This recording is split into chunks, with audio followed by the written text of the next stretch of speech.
we have discovered it as a problem in our community, as a problem in the Lebialem division as a whole.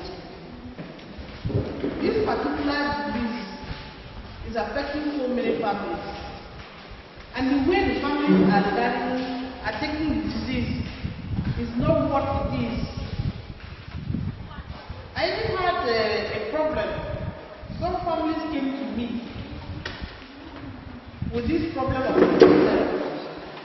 The wife delivered, they had the first child who is normal. The wife delivered the second.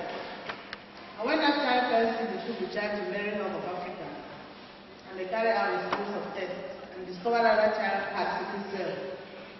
So the family of the husband took this issue in a different way. According to the family of the husband, the way they brought the problem to me, they disown the child, and I don't think that child is their own child. That surely the wife has brought that child from outside. Because they would not imagine that their brother would deliver a child with sickle cell. So when they came to me, I told them no, it will surely be his child. This child is not from outside. Sickle cell disorder is not any witchcraft or anything strange. It should be from both parents, but these people do not believe me. Even got to the extent that I had to call our project manager and told him the issue. Because the people came to me on several occasions that the only that child is the brother's child. That the woman has surely come from outside of this child. So that is where we discovered that this issue of sickle cell is a problem in our society. And we decided that we should educate people who can in turn educate others on this disease called the sickle cell disease. That is why we choose this topic as one of our topics for this seminar today. Because if we can talk about sickle cell to about 20 people here, and in turn, the 20 people, you meet so many people outside. Now you also teach them or discuss with them what is sickle cell disorder. So this is how we decided to choose this topic, because we have identified it as a problem in our society. I will briefly talk about the disease. What is really the sickle cell disorder or the sickle cell disease? To begin with, I gave a small brief definition of the sickle cell disorder. I said the sickle cell anemia. It has so many names. We call it sickle cell anemia, sickle cell disorder, or sickle cell disease. The sickle cell disorder or anemia is a genetic disorder of the blood leading to frequent and severe infections, damage to major organs, and episode of unpredictable pain. That is a small definition that I gave to the sickle cell disease. I wish I think I should repeat it again. I said the sickle cell disease or anemia is a genetic disorder of the blood leading to frequent and severe infection, damage to major organs, and episodes of unpredictable pains. And where do we have these pains? After we have pains in the chest, at the back, on the abdomen, and other parts of the body. When I say it's a genetic disorder, from this definition, we can already see that this sickle cell disease is hereditary. Because when we start talking of genetics, it means we have carried it from our parents. These are our young students doing biology in school, understanding better. We carry it from our parents. Just as when a woman is conceiving a child, the child in the womb has taken some elements from the father and some from the mother to become what he or she is.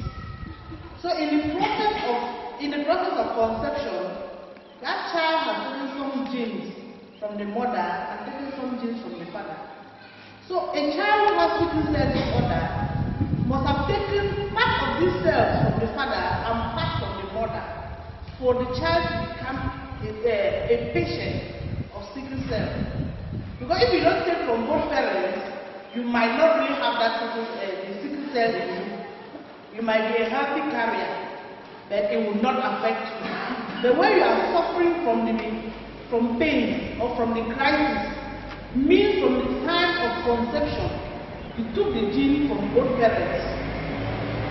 So obviously, the child who has sickle cell must have taken this disease from the father and the mother for the child to be a patient. I will not go to talk lengthy to talk about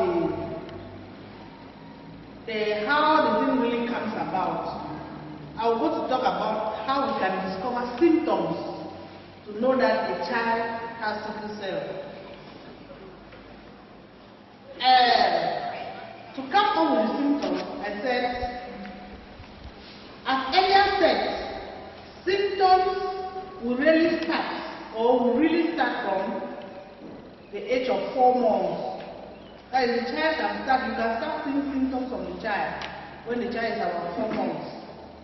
And this can include painful swelling of the hands. The hands of the child might get swollen and painful. And the feet too might be swollen. The child might be infected and become anemic. That is blood shortage all the time. You discover that when the child is sick, you say the child hasn't got enough blood. This illness may cause frequent episodes of pain in the bones. You see, the child will always be crying and the bones are paining. And then the joints too. The joints will pain. The child will have abdominal problems and other parts of the body will pain. This episode of pain, when the child is having these problems of pain always, we call them a crisis. A child with sickle cell, when the child is having this pain, maybe in the stomach, the hands are paining, the legs are paining, we say this child is suffering from a crisis. It often comes, when does the child really suffer from this crisis?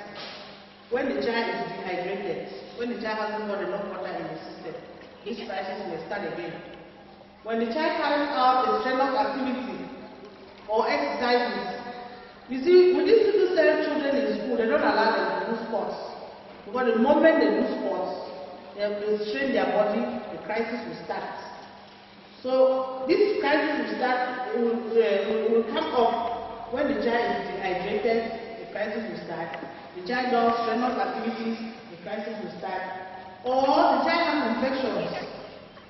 We might have some infections, maybe infections of the urinary tract or infections of the body, anywhere.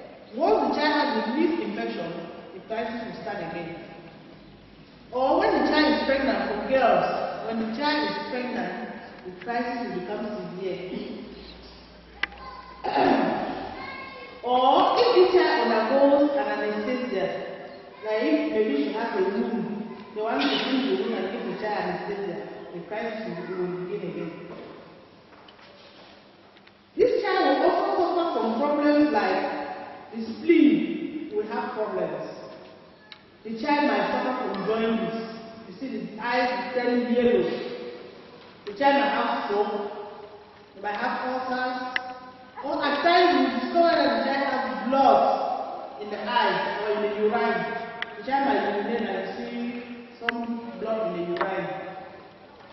Then the chest will also suffer from chest problems. And then the hips too, around the hips, the child will have problems.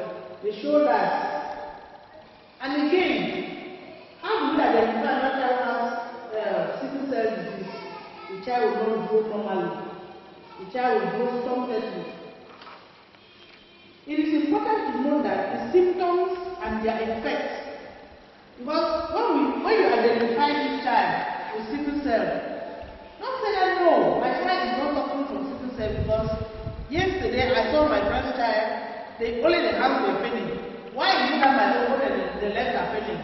Or why is it that my only the stomach is paining or the back is paining? The symptoms and the effects vary from children. They don't suffer from